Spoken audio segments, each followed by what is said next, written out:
Дорогие друзья, во-первых, мне хотелось бы в очередной раз сказать огромное спасибо директору ЦСО Царицыной за то, что в очередной раз усилили на эту благодатную землю.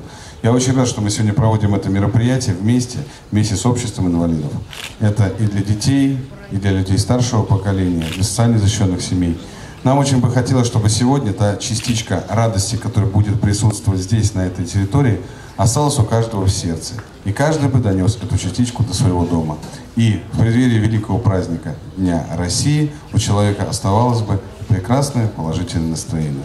Всех вас с наступающим праздником. Я надеюсь, что сегодняшнее мероприятие вам всем понравится. Спасибо.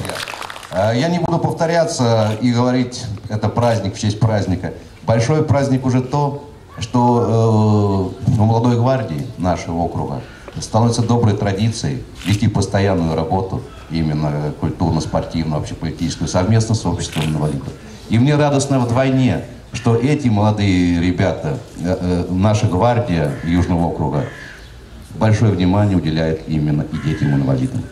Я благодарен именно и руководству молодой гвардии, членам молодой гвардии и просто всем, кому неравнодушна судьба детей-инвалидов.